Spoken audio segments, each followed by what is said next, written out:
Imagine waking up every single day, rationing your food, cleaning your rifle, constantly dodging enemy patrols, completely convinced that World War II is still raging. Now, imagine doing exactly that for 29 years after the war actually ended.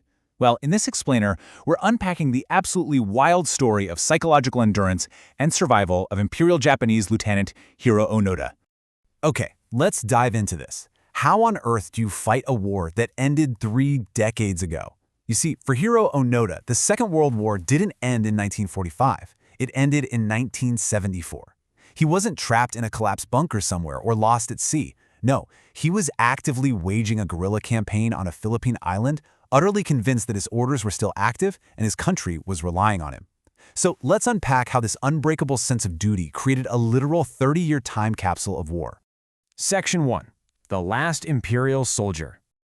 To really understand how someone could hold out for so long, we gotta rewind back to 1940. At just 18 years old, Onoda enlisted in the Imperial Japanese Army, and he was quickly singled out for this elite, super-secret branch at the Nakano Military School. Here, he was heavily indoctrinated in intelligence gathering and guerrilla warfare. But here's the crucial part. His training explicitly defied the standard military code, the Senjin-kun, which demanded death by suicide before surrender. As an intelligence officer, Onoda was taught the exact opposite. Basically, stay alive and gather information at absolutely all costs. Section 2. Orders to never surrender.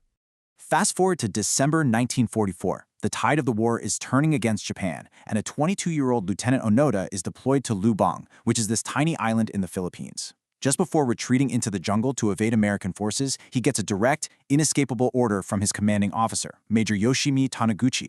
He told him, "You are absolutely forbidden to die by your own hand. It may take 3 years, it may take 5, but whatever happens, we'll come back for you." So the crucial point here is, for Onoda, this wasn't just some motivational speech, it was absolute law, and it became the entire foundation of his reality. Section 3. 29 years in the jungle. Just months after Onoda arrived, Japan surrendered in August 1945. But Onoda and 3 other soldiers, Shimada, Kazuka, and Akatsu, were deep in the rugged interior of the island, totally cut off from reality. Let's look at the sheer, harsh mechanics of how they survived. They operated as this highly disciplined, continuous guerrilla cell. They foraged for coconuts, stole rice from local farmers to supplement their rations, and lived in underground caves. To these guys, the island's everyday civilians were just enemy spies or disguised troops. Now, what's really interesting about this slide is that the outside world actually tried repeatedly to tell them the war was over by dropping leaflets from airplanes. But here is the ultimate tragic irony of the whole situation. Onoda's elite intelligence training actually worked against him. He scrutinized every single word, found minor typographical errors, and rationalized every single leaflet, every newspaper, literally even letters from his own family, as elaborate Yankee propaganda that was just designed to trick his unit into surrendering. But as you can imagine, a war of attrition takes a massive toll. In 1949, Private Akatsu just couldn't take it anymore. He walked away and eventually surrendered. 5 years later, in 1954, Corporal Shimada was killed in a shootout on the beach. And then, for 18 grueling years, it was literally just Onoda and Kazuka. That is, until October 1972, when Kazuka was killed during a clash with a local Filipino patrol. So at age 51, Onoda was officially the absolute last man standing, completely alone in the jungle, but still totally bound by those orders. Section 4. Found by a college dropout. So the death of his last comrade in 1972 basically proved to Japan that this legendary ghost soldier was still alive, which sparked a total media frenzy. Government search parties went out, but they failed.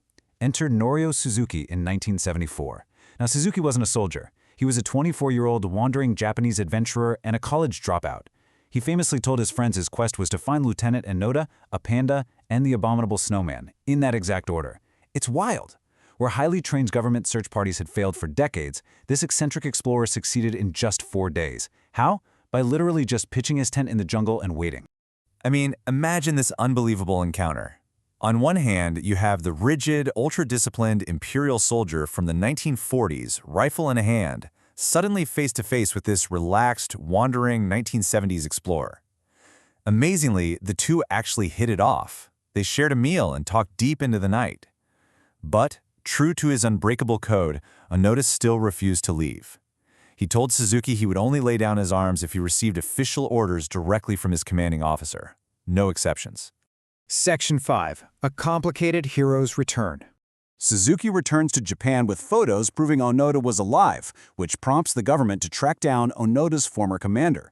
At this point, he's an old man working as a bookseller. They fly him out to Lubang, and on March 9, 1974, the official orders were read, and Onoda wept uncontrollably as his 30-year war finally ended. But we really have to look at the immense tragic toll of this unwavering loyalty. Over those 29 years, fully believing they were fighting active enemy forces, Onoda and his men had killed roughly 30 Filipinos and wounded 100 others. When he finally surrendered his sword to Philippine President Ferdinand Marcos, Onoda was formally pardoned, essentially viewed by the state strictly as a soldier fighting an active war. Returning to Japan in 1974, at age 52, Onoda stepped into a booming, industrialized country he didn't even recognize.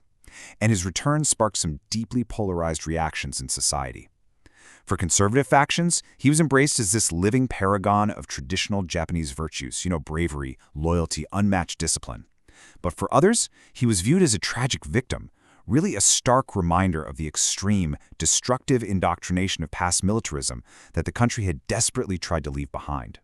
Section 6. Finding peace in nature. Onoda struggled immensely to adapt to the hyper-modernized society he returned to, actually leaving initially for a Japanese colony in Brazil to raise cattle and just find some peace and quiet. But in 1980, after reading about violent crimes committed by Japanese youth, Onoda felt a calling. Returning to Japan in 1984, he founded the Onoda Nature School, and this brilliantly illustrates his final mission. He used his unparalleled wilderness survival skills, not for war, but to empower a lost generation of children, teaching them how to build fires, connect with nature, and foster true mental and physical independence. Which brings us to the ultimate question. Was Hiro Onoda a paragon of unwavering duty, an ultimate example of resilience and loyalty to his nation? Or was he a tragic relic of a forgotten era, a victim of extreme indoctrination who lost 3 decades of his life for a war that had long since ended? His story is such a profound study in the sheer psychological power of belief, training, and discipline. It really makes you think about the true cost of an unbreakable order and leaves you asking yourself, what does it mean to truly survive?